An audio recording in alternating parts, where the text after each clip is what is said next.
BPL এর update অবশেষে players draft auction নিলাম যেভাবেই বলি না কেন এই ডেট এতবার চেঞ্জ হচ্ছিল যে আজকে নভেম্বরের শেষ দিন 30 তারিখে শেষ পর্যন্ত নিলাম হবে নাকি এটা ডিসেম্বরে চলে যাবে এরকম একটা স্পেকুলেশন ছিল।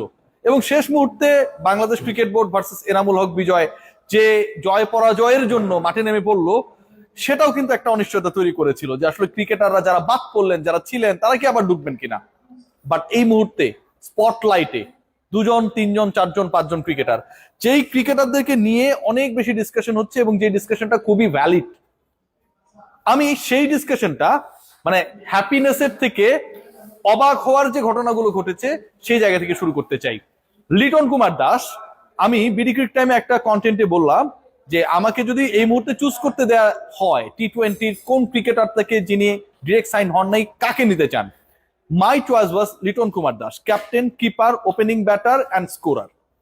লিটন কুমার দাস যিনি ক্যাটাগরি এ মানে টপ ক্যাটাগরিতে অবশিষ্ট যে দুজন ক্রিকেটার ছিলেন নাইম শেখ এবং লিটন কুমার দাস তাদের একজন। এই দুই ক্রিকেটারের ক্ষেত্রে যে ঘটনা ঘটেছে সকল ধরনের চিন্তা ভাবনাকে উল্টে দিয়েছে, পাল্টে দিয়েছে। আজকের বিপিএল এ সবচেয়ে বড় ঘূর্ণিঝড় টর্নেডো ভূমিকম্প হয়েছে যখন দফায় দফায় নাইম শেখের দাম বাড়তে থাকে। প্রথম কলটাই ছিল লিটন এবং নাইমের মধ্য থেকে নাইমের, এবং যেই কল শুরু হয়েছিল 50 লাখ টাকায় শেষ পর্যন্ত সেটা ডাবলেরও বেশি 1,10,00,000 টাকায় গিয়ে শেষ হয়েছে। নাইম শেখকে চট্টগ্রাম 1,10,00,000 টাকায় দলে ফিরিয়েছে এবারের বিপিএল এর জন্য। নাইম শেখ যখন কোটিপতি, লিটন কুমার দাস তখন কোটিপতি হতে পারে না। 50 থেকে যে শুরু হয়েছিল বিডিং সেটা শেষ পর্যন্ত 5টা কল পেয়েছে এবং 75 গিয়ে লিটনের যে কল, লিটনকে পাবার যে অন্য দলগুলো চেষ্টা আকাঙ্ক্ষা সেটা ফুল স্টপ হয়েছে। লিটন কুমার দাস 75 লাখ টাকায় রংপুরের ডেরায়। লিটনের ব্যাপারে অন্য দলগুলো যখন আগ্রহ দেখায় নাই 75-এই তার নিলামটা শেষ হয়ে গেছে।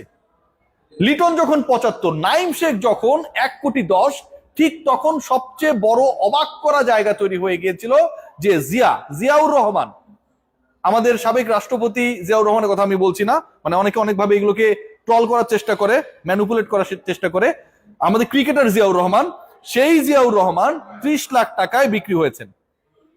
জিয়াউর রহমান যখন 30 লাখ টাকায় বিক্রি হন তখন মাহমুদুল্লাহ রিয়াদ, মুশফিকুর রহিম, ইবাদত হোসেন, গেলবারের চ্যাম্পিয়ন টিম ফরচুন বরিশালের এই তিনজন গুরুত্বপূর্ণ অংশ যারা ছিলেন, মাহমুদুল্লাহ, মুশফিক এবং ইবাদত, তাদের ব্যাপারে কোনো দল নিলামের প্রথম দফায় প্রথম পর্যায়ে আগ্রহ দেখায় নাই।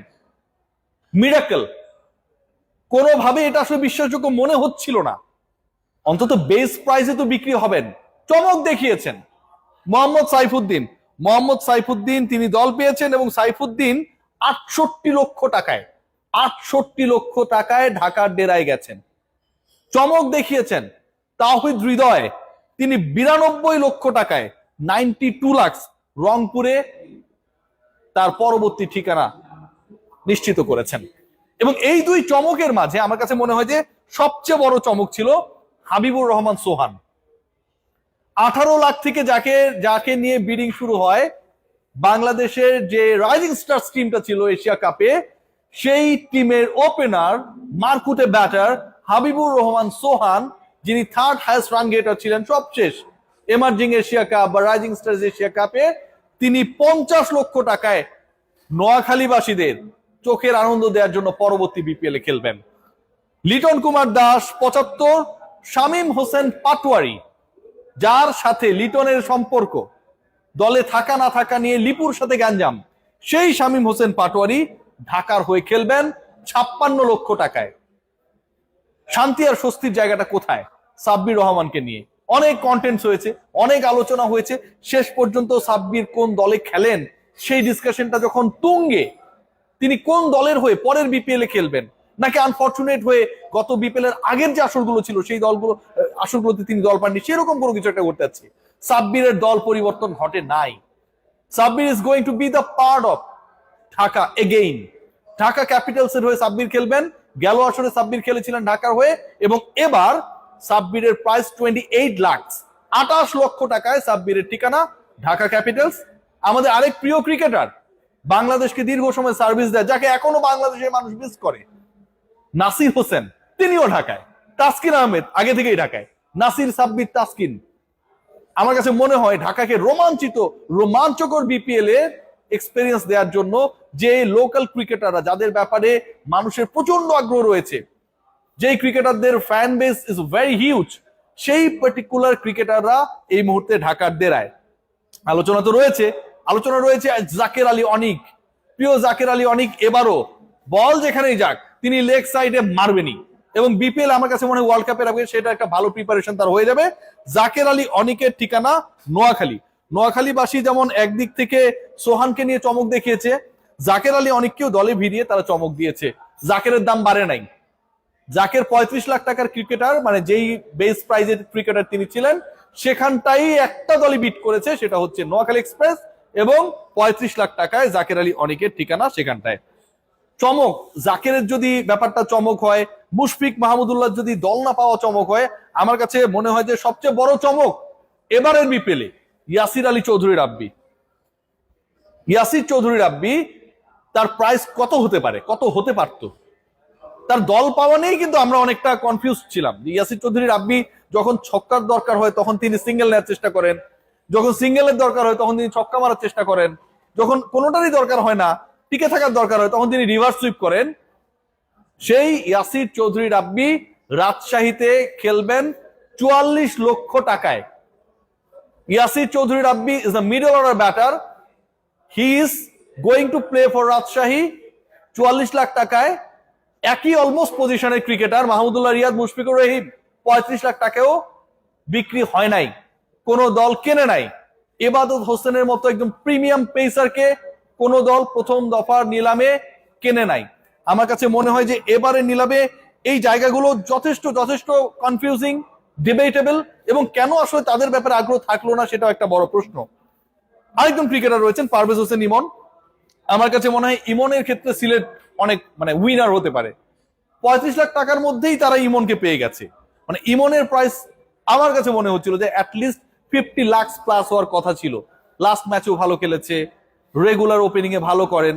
সো এরকম একজন ক্রিকেটার পারভেজ হোসেন ইমন, এবং একই সাথে একটা স্পেশালিস্ট পজিশনে তিনি হচ্ছে স্পেশালিস্ট, সেই জায়গায় পারভেজ হোসেন ইমন অনলি 35 লাখে একটা দলে চলে গেলেন এবং অন্য কেউ বিট করলো না। এটাও আমার কাছে খুব ইন্টারেস্টিং মনে হয়েছে। বাট ওভারঅল আজকে এই অকশনের ইন্টারেস্টিং পার্ট হচ্ছে নাইম শেখ 1,10,00,000 টাকায় সর্বোচ্চ দামে বিক্রিত ক্রিকেটার। 1,10,00,000 টাকায় বিক্রি হলেন বাংলাদেশের সবচেয়ে trolled cricketer Naim Sheikh, and that happened in the very first bidding, যেখানটায় তারপরেই লিটন কুমার দাসকে তোলা হয়। 75-এর বেশি তিনি যেতে পারেন নাই। যখন এখানটায় কম্পিটিশন হচ্ছিল তাদের নিয়ে, তখন আলো ছড়িয়েছেন সাইফুদ্দিন 68 লক্ষ টাকায় দল পেয়ে, আলো ছড়িয়েছেন তাওহিদ হৃদয়, সবসময় বিপিএল তিনি পারফর্ম করেন 92 লক্ষ টাকায় দল পেয়ে, এবং সকল আরো কেড়ে নিয়েছেন মোহাম্মদ মিঠুন 52 লক্ষ টাকায় দল পেয়ে। বিশ্বাস হচ্ছে? হোক আর না হোক, এগুলোই ঘটনা। আজকের বিপিএল অকশন নিয়ে অনেক ঘটনা ঘটেছে, এবং অকশন যখন চলছিল তখন সবচেয়ে ইন্টারেস্টিং পার্ট, অকশনার হিসেবে যিনি ছিলেন তিনি অনেক ক্ষেত্রে রুলস ব্রেক করে নিজের মতো করে এটা পরিচালনা করার চেষ্টা করছিলেন। তো মাহবুব ভাইকে আসলে যারা গালিগালাজ করেছিলেন, আমার কাছে মনে হয় আজকের বিপিএলও সেই ঘটনাগুলো, বিপিএল এর অকশনে সেই ঘটনাগুলো ঘটেছে, এবং এগুলো ঘটে, এটাই আলটিমেটলি একটা বড় আসরের মর্যাদা বা কি বলবো এক্সাইটমেন্টের সাথে জড়িত। ওভারঅল আবার যদি ডিসকাস করি, সাব্বির রহমান 28 লাখ টাকায় ঢাকায়, নাইমকে নিয়েছে চট্টগ্রাম 1,10,00,000, লিটন কুমার দাস 75 লাখ টাকায় রংপুরে গেছেন।